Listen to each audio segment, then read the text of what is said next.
Hello, everybody. This is Wrestling Watcher here, a YouTube channel that's about watching professional wrestling.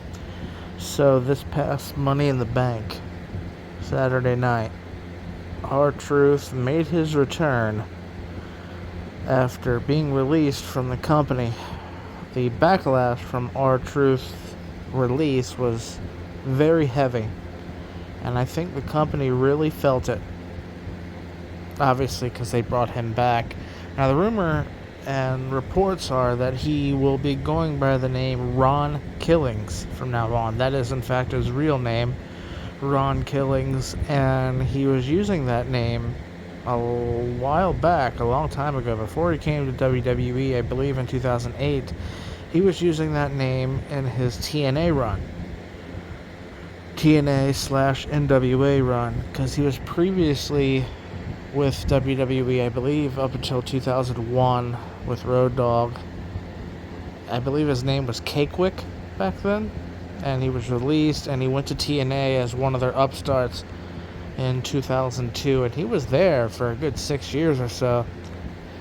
I think that was a very underrated period of time for him in his career. If you go back on YouTube and watch R-Truth/Ron Killings back in the day and watch his promo ability and watch him work, I think he was always a main event caliber guy. And now with Ron Killings here instead of R-Truth, I think this is a classic case of we screwed up by releasing him. Everyone hates that we released him. Okay, now let's bring him back and let's give him a fresh coat of paint. This is a way to polish him up. Perhaps take the comedy element away from R-Truth and give him a serious element with Ron the Truth Killings.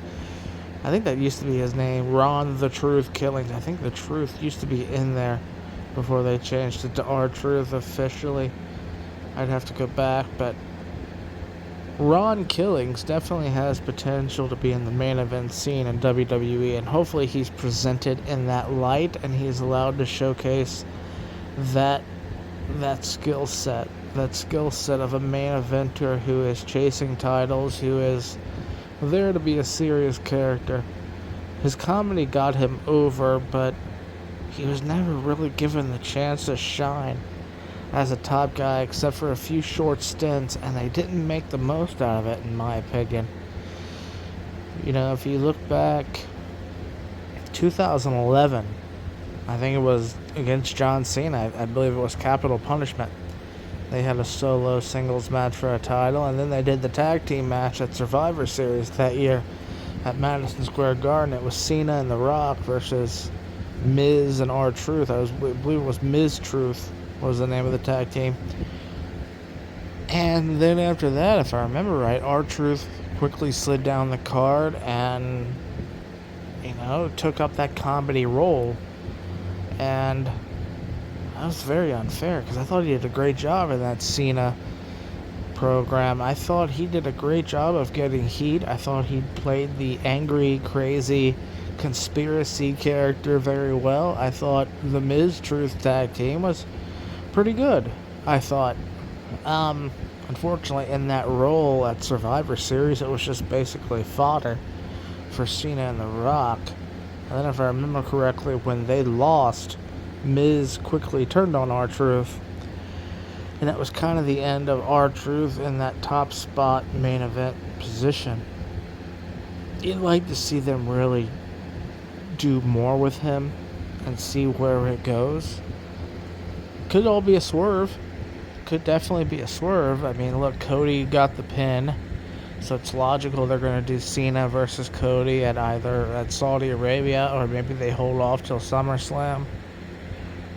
Maybe Ron Killings goes heel and screws over Cody in the title match, helping Cena win. And, they swerve everybody sort of thing, right? Who knows? But I'm definitely excited to see where this new coat of paint goes. That first promo where Ron Killings is like, I'm just done with the comedy. I'm done with R-Truth. I'm Ron Killings now. Something like that. But that I think they want him to be a face Obviously, since he attacked Cena at Money in the Bank, it makes sense to keep him as a face. And that promo I just described is a typical heel promo. But we'll see where it goes, guys. That's all for this one. Thank you.